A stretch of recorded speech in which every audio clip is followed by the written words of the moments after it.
Hey everyone, if you're a fan of Berserk, please purchase the manga and the movies and the 1997 anime. Links are down below. Also, come check out the statue from Prime 1. Links are down below.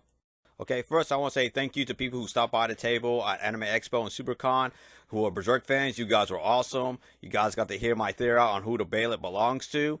And some of you guys actually did agree. So let's go ahead and do this. Okay, I wanted to do this for a long time now. And since the series is on hiatus right now, I wanted to talk about who I think the Behelit belongs to. Now, I've already read the reasons of why it might be Casca's, Farnese, or anyone else, so I respect your opinion, but I'm going to tell you who I think it belongs to due to the evidence I'm about to show you. And this is 100% speculation on my part. And I could be wrong about this too, and I don't mind being wrong about this, but just hear me out on this one, so let's get started. Now, who I believe that the Behelit belongs to, that Guts is carrying it to, is Princess Charlotte, and here's the key evidence of why I'm going to show you, or why I think it belongs to her. Now, I know it's going to be long, but hear me out. What I'm going to start with is Volume 10 and Volume 27. So let's get started with Volume 10. On Chapter 51, Vegetables Eve, on Volume 10, Charlotte tells Casca that she wouldn't mind being a hostage and would do anything to be with Griffith. Keyword, anything. But Casca already told her that they're already criminals of Midland. By taking her with them, it would cause a national scale, and even if they did cross the kingdom's borders, her father would do anything to bring her back. She also mentions to her that Griffith would be branded as a disgrace that would never go away. And as Casca was telling her this, what does she do? She throws a fit which could have got them caught and Griffith would remain in the dungeon. Casca then tells her that if Griffith wasn't okay with this, then she would have to abandon her plans. But she was still going to try to make effort to go with him. Telling us that she is willing to do anything she can to be with him. Even being hunted down by her father. Even Anna telling her what's going to happen to her if she actually does this. Telling me that she didn't really care about her safety.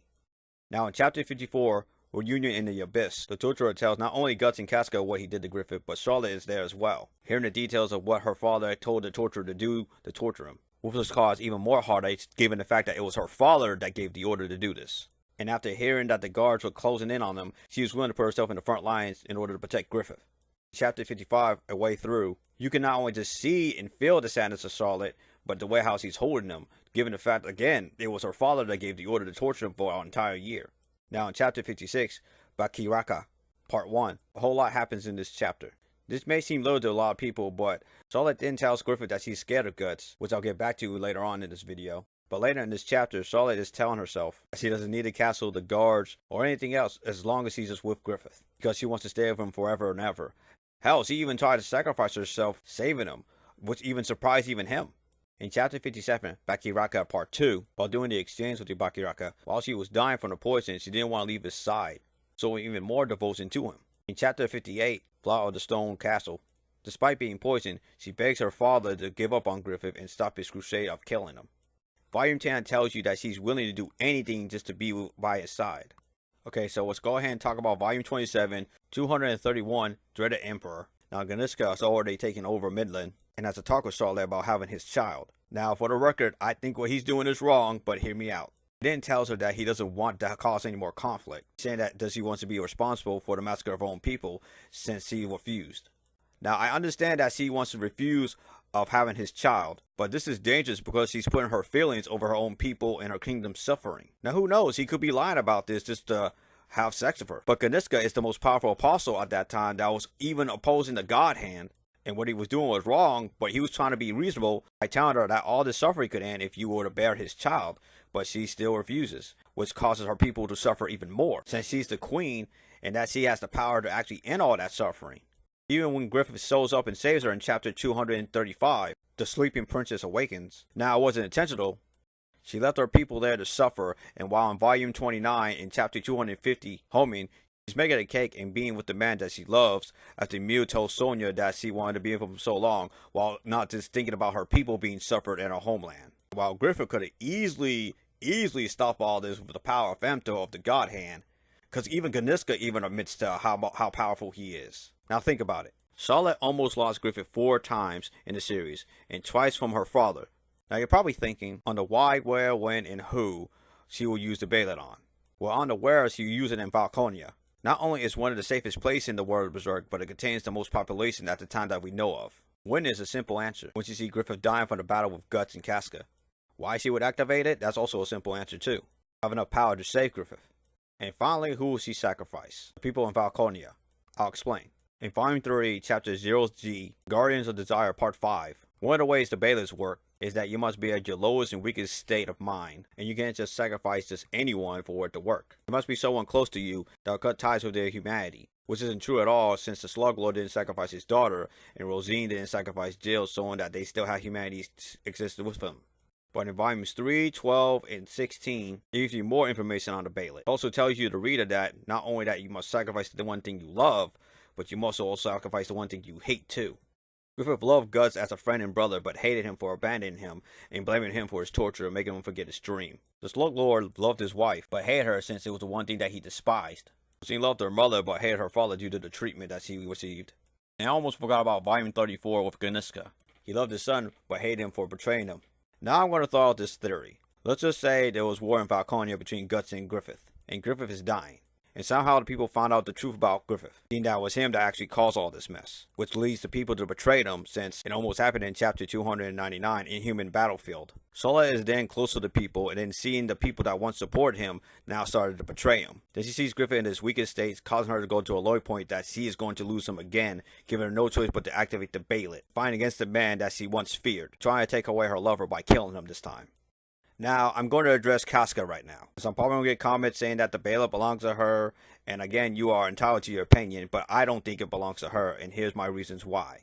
One thing after reading Berserk several times is that after getting to know the character of Casca, she is a character that comes to reason when it makes sense, and here I'll explain. When Casca was given orders to lay with Guts to keep him warm, that way he didn't die from blood loss and being cold, he hated the idea, but she comes to reason of why Griffith needed him to be alive. So she sucks up her pride and does it because she listened to reason. This plays out several times in the story. Another time when Guts tells Casca to run when she refused, and he actually tells her the real reason why she needed to leave, and that she actually listened to reason, and that she went to go for help. Another one, she could have stayed mad at Guts for keeping the secret about Griffith faked his own death, but she doesn't because she listens to reasons of why he had to do it in the first place. She and Guts were about to make love, and she was afraid of how she was going to betray her feelings towards Griffith. Talk of Guts realizing that not only that she has someone to view as a warrior, but as a woman as well.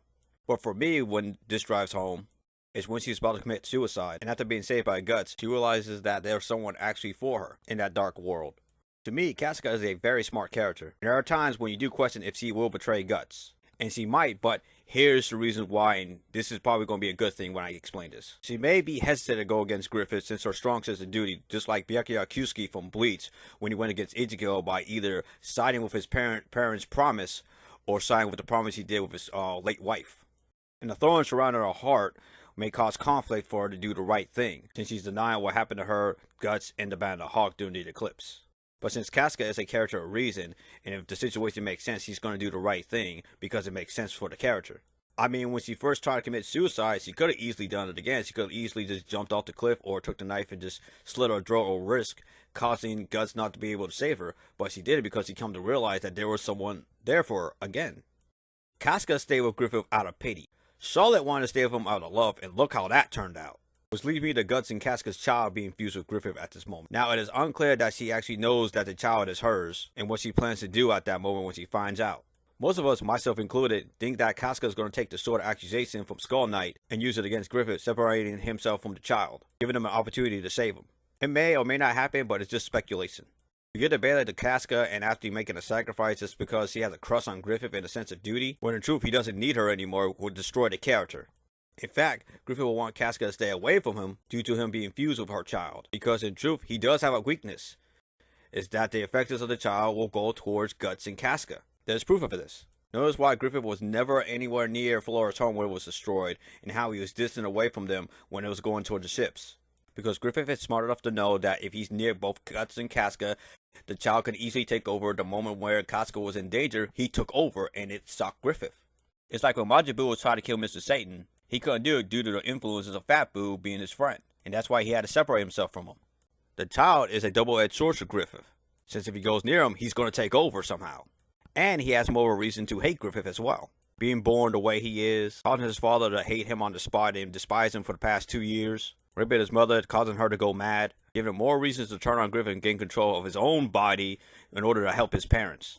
If he is the boy in the moonlight, notice how he stares at Guts, and how he looks away every time he looks at him. It reminds me when Trunks was looking at Vegeta for the first time, because those past 2 years, the child was hated by his father, and now since he took up a human form, doesn't feel any hostility towards him, and that it gave him opportunity to be close to his father. I mean, look at this panel right here. This panel is really funny, man. He just like he doesn't want to be away from his father. That's just too funny. Now since he's fused with Griffith and has more power, he can also foresee their plans and see exactly what they're going to do in the future. Since the full moon does give him power. And speaking of the full moon, the only reason why he didn't appear after that whole incident with Ricket is because the full moon has to set on both Casca and Guts due to their location. That's where he can actually find out exactly where they are and actually show his appearance towards them.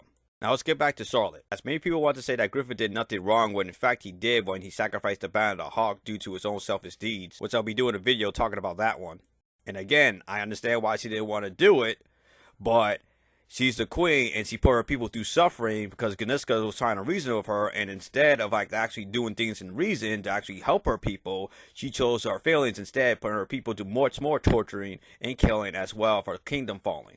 Charlotte is more like Griffith the way how Casca is like Guts. Both of them act childish. Both of them are willing to sacrifice and cause more suffering to people for their selfish goals. Both of them are willing to do anything to get what they want. If it meant to sacrifice the entire kingdom just to save her lover, then I already know for a fact that she'll do it because he admitted that she doesn't need anything but Griffith. In fact, she could sacrifice herself along with the people of Falconia the same way as the Egg Apostle did for himself. To me, Charlotte has more of a reason to use the Behelit because she doesn't care about anything except for being with Griffith. She even sacrificed herself and didn't care that she was dying as long as he was by his side. And if he was going to die or be taken away from her, she's not going to want that to happen again. For me, I'm sticking with Charlotte to the end, and I could be wrong about this. I was wrong about the story switching to Griffith, and I ended up enjoying it so far. This is a speculation after all. If y'all disagree that it's Charlotte's Behelit and it's Casca's or someone else, that's fine. I'm just stating my opinion. And I was talking to people about this in conventions, and some of them did agree with me, some of them didn't.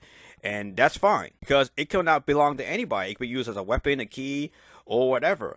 The only person that actually knows who the Behelit belongs to is Kentaro Miura. And that's it. I want to say thank you for people who was listening to my video of who the Behelit belongs to. And just let me know what you guys think in the comment section. This is JMC. You guys take care, and later.